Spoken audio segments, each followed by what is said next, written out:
제가 처음 유튜브를 하게 된 계기가 제가 하고 있는 진료를 환자분들한테 소개를 해드리고 또 환자분들한테 다양한 치료 옵션이나 이런 것들 중에 선택할 수 있는 기회의 폭을 한번 넓혀보고자 하는 마음이 있었고요. 그렇게 해서 이제 유튜브란 채널을 통해서 환자분들하고 소통을 하게 되고 실제로 이제 찾아오시는 분들도 치료를 또 열심히 하게 되고 그런 와중에 공격을 하시는 분들도 되게 있어요. 가장 그랬던 거는 너만 바른 의사냐 이러면서 약간 인신공격을 하시는 분들도 생기더라고요. 근데 제가 처음 유튜브를 시작하면서 블로그도 마찬가지 이제 그 SNS의 어떤 폐해를 알고 있기 때문에 제가 처음 시작할 때 결심을 하고 시작했거든요. 나는 댓글을 보지 않으리라. 그리고 이런 피드백은 유튜브 촬영 도와주시는 선생님들 그리고 또 저희 직원 선생님들을 통해서만 반응을 좀 보고 정말 진솔하게 내가 하고 있는 진료에 대해서 환자분들에게 소개하는 어떤 공론장을 만들어 보자 하고 시작을 했는데 어깨너머로 그렇게 들려오는 소식에 제가 마음이 불편할 때가 간혹 있어요.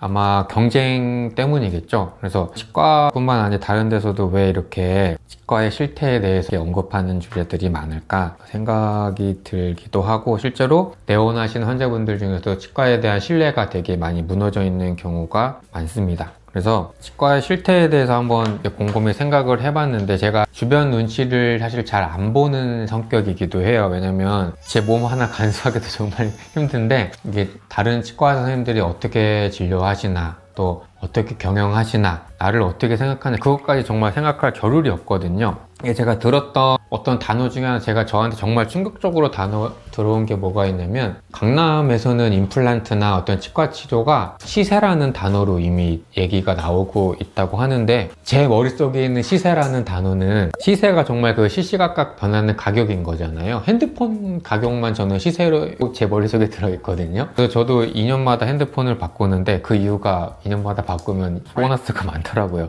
그럼 그때마다 핸드폰 시세가 어떤지 검색도 하고 이렇게 광고도 보게 되는데 강남 뭐 이런 대형 네트워크 치과들이 모여있는 데서는 이미 오늘의 시세가 정해져 있고 오늘 A 치과의 시세는 얼마고 서로 간의 정보가 공유가 되더라고요. 콜센터까지 막 이렇게 운영된다고 하는데 이게 과연 의료가 매일 실시간으로 바뀌는 가격인 시세로 이게 매겨져야 하는 부분인가에 대해서 제가 그 단어를 듣고 정말 며칠 동안 많이 회의감도 들었고 나도 그런 조류에 부응해야 되나 그런 생각도 많이 들었던 단어입니다. 그럴 수밖에 이제 없는 게 우리나라가 시장경제 체제다 보니까 당연히 치과도 이렇게 돈을 벌어야 되는 직업이기도 하고 경쟁이 심화돼서라고 그 이유가 가장 큰 거라고 저는 생각을 해요. 우리 주변 보면 한 건물에 치과가 두세 개 있는 데도 있고 큰 대로변 가면 건물마다 치과 있으니까 당연히 경쟁이 되다 보니 그런 게 있는데 그래도 의료인데 과연 이게 시세라는 단어가 붙여야 할지 좀 의문이 들고 시세라는 단어로 전달이 되고 있다는 거는 정확하게 진단을 하고 환자분들한테 필요한 진료를 제공해서 이 돈을 버는 게 아니라 이제 병원의 수익에 맞춘다는 걸로밖에 저는 해석이 안 되더라고요.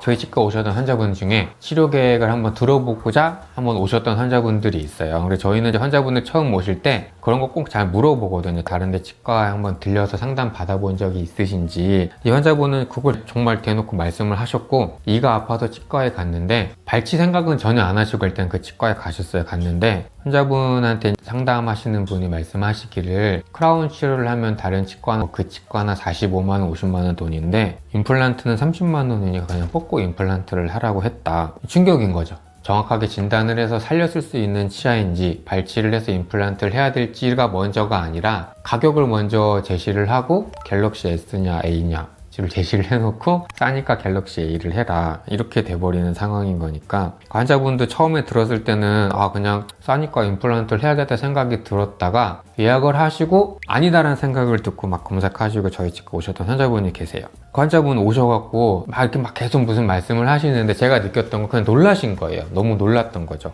그냥 치료를 받으러 치과에 갔는데 가격을 제시를 하고 발치를 그냥 하라고 말씀을 하시니까 이게 제가 생각하는 요즘 치과의 실태가 아닌가 싶습니다. 또 들리는 뉴스는 폐업이죠. 치과 폐업. 이제 그 투명 치과를 필두로 해갖고 대형 교정치과에서 환자분들의 비용을 다 받았다가 치과는 폐업을 했는데 환자분들은 연속적인 진료를 못 받고 또 최근에 강남에 있는 대형 임플란트 치과들도 진료는 다 못 마친 환자분들은 태반인데 치과는 문을 닫고 그러면은 왜 이렇게 치과들이 폐업을 하게 될까? 비용인 거죠, 마찬가지로. 왜 비용인가 생각을 해보면 상권이라는 게 참 중요하잖아요. 먹자골목, 무슨 시장, 그 다음에 법원 앞에 이렇게 가면은 변호사 사무실도 정말 많은 것처럼 경쟁이 있는 곳에 그 수요가 있다는 것이고, 그래서 뭐 맛집이나 뭐 변호사 사무실이나 이런 것들이 모여있는 곳에 항상 수가 많다 보니까 당연히 관련된 업종이 발전을 하게 마련인 것 같아요. 강남도 그 대표적인 예인데, 그렇게 모여있는 곳에서 서로 경쟁을 심하게 하다 보니까 정확한 진단에 의해서 필요한 치료만 하게 되는 게 아니라 소위 치료가 시세라는 이름으로 왔다 갔다 하게 되는 거고, 또 강남 이런 데는 월세 이런 것도 비싸잖아요. 그러니까 치과 자체 운영만 하기 위해서 들어가는 유지 비용이 또 많이 들어가는 거예요. 그렇다 보니까 우리 그런 뉴스도 많이 보잖아요. 헬스장에서 몇 개월 정기권 다 끊어놨는데 또 헬스장이 문을 닫았어. 다 같은 맥락인 것 같아요.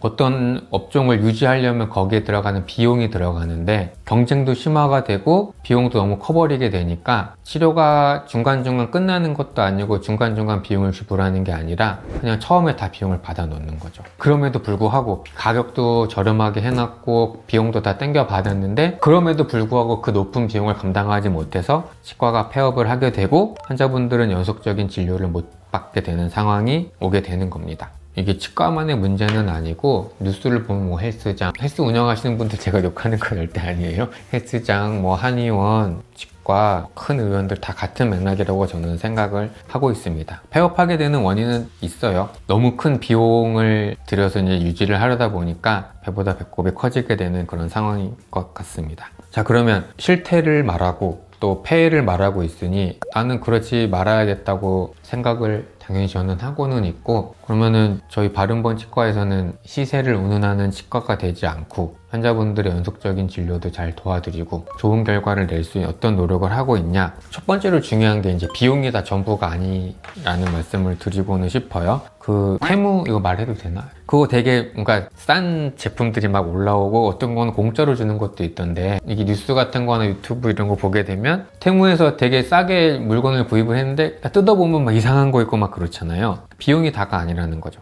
우리나라가 제가 항상 강조하지만 민주주의 국가고 자유주의 국가고 시장경제 체제를 채택하고 있는 나라이기 때문에 수요와 공급 그리고 경쟁 원리에 따라 가격이 정해지는 건 당연한 거예요. 거기에 따라서 비용이 절감이 되면은 그거를 구입하는 소비자, 병원에서 환자분들이겠죠. 이득을 갖는 거는 맞는데, 너무 광고만 보고 비용만 보고 선택을 하시게 되면 거기에 따라서 폐업을 하게 되는 병원이나 아니면 유지보수 관리 등에서 생길 수 있는 피해는 환자분들이 고스란히 받게 돼 있어요. 이게 비용이 근데 제가 볼 때 되게 크리티컬한 거게 어떤 점이 있냐면, 저희 치과 같은 경우는 비용이 비싸요. 비싸고 싼 편이 아니기 때문에 환자분들이 제 영상을 보시거나 아니면 영상을 보지 않으신 환자분들도 다른 치과에 갔다가 다른 상담을 받으려고 실제로 오시거든요. 근데 제가 올렸던 영상 중에 뼈이식 안 하고 임플란트를 한다 영상이 있잖아요. 그런데 저는 뼈이식을 안 하고 기다렸다가 임플란트를 잘해서 이제 제가 만족할 만한 진료를 드리는 비용보다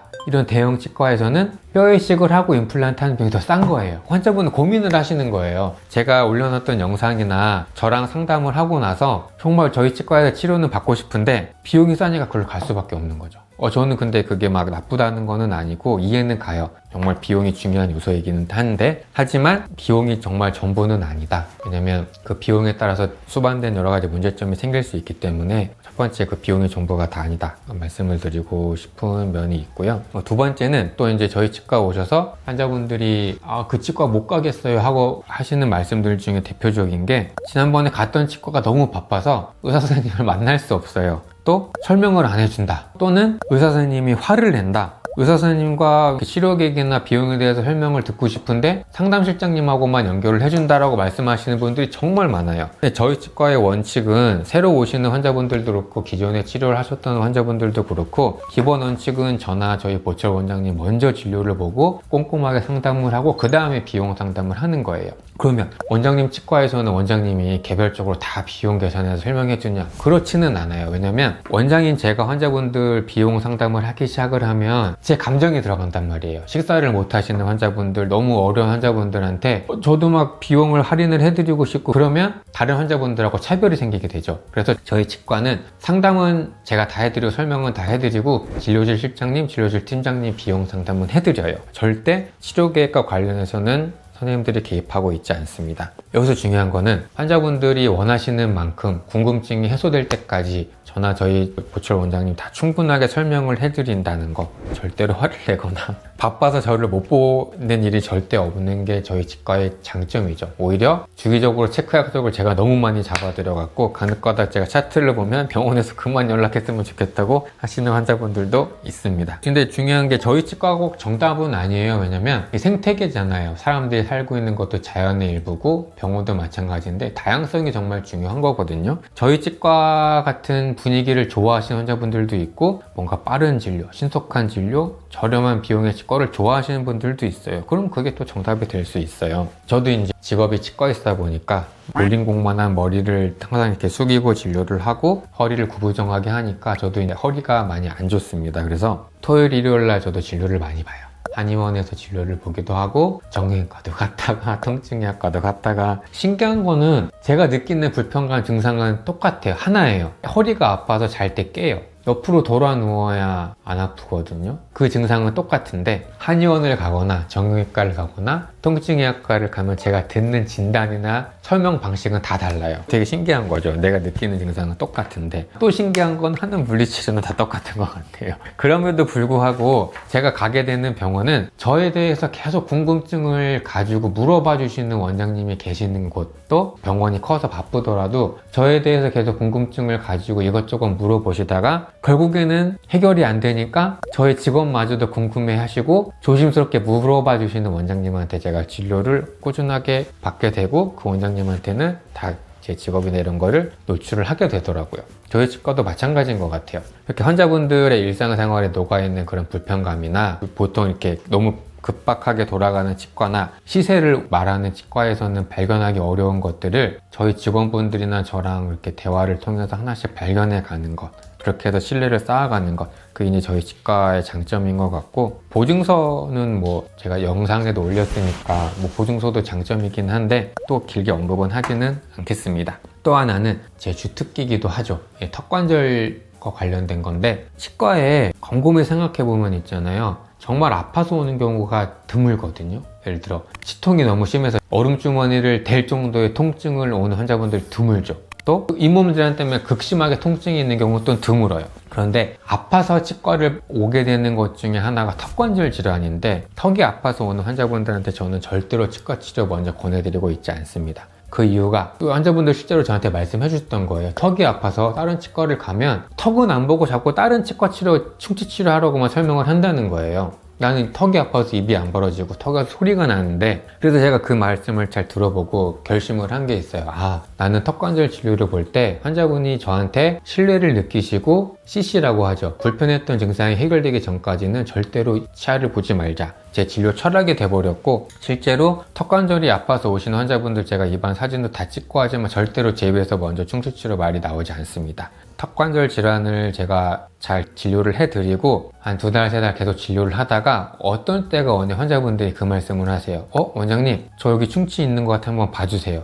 스케일링 해주세요. 그 말씀을 하시면 저는 정말 기분이 좋더라고요. 제가 환자분들한테 이제 이렇게 진료를 해야겠다고 세웠던 제 신념이 전달이 된 거죠. 나는 턱만 봐드렸는데 턱이 괜찮아지니까 이제 치아를 맡기시게 되는 거. 그래서 저희 치과에서는 제가 세우고 있는 치료 원칙 중에 하나가, 아파서 오시는 분들, 부어서 오시거나 턱이 아파서 오시는 분들은 CC가 해결되기 전까지 절대로 다른 치아 치료를 권해드리고 있지 않습니다.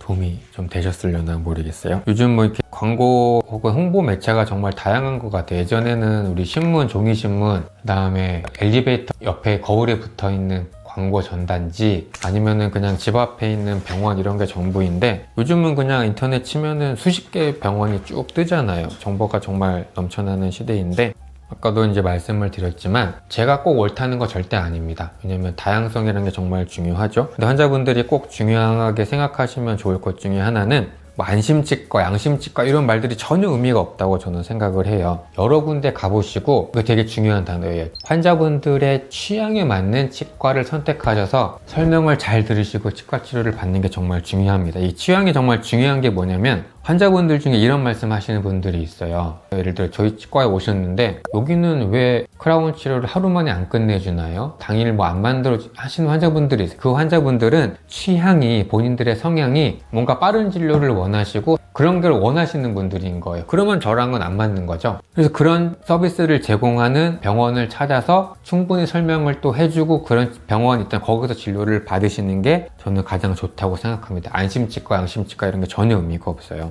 또 다른 예를 들어보면 제가 뼈이식과 관련된 내용이나 아니면 임플란트 무절개, 비절개 방식으로 임플란트 수술 같은 거를 할 때 저도 지금보다 더 젊었을 때 과거에는 이를 뽑으면서 임플란트도 많이 하고 광범위한 뼈이식도 많이 하고 진료를 했는데 하다 보니 그렇게 광범위한 수술을 하고 나서 아파하는 환자의 모습, 부어있는 환자분들의 모습을 보니까 어려운 수술을 하고 나서 제가 느끼는 성취감보다 그런 환자분들이 토로하시는 통증이라고 하죠. 아픔들, 치과 진료를 싫어하게 되는 계기를 제 스스로가 받아들이기가 어려운 시점이 오게 된 거예요. 그거에 대해서 끊임없이 공부를 하고 고민을 하게 나온 결과물이 이를 뽑고 나서 충분히 기다렸다가 임플란트를 식립을 하게 되면 임플란트 한 개당 5분 정도 걸리는 간단하게 수술을 할 수 있고 뼈이식도 안 할 수 있으면 안 하게 되고 이 결과물이 나온 거거든요. 이거는 제 진료의 철학인 거고 이 진료 철학과 환자분의 취향이 일치가 됐을 때 저는 100점의 결과가 나온다고 생각을 해요.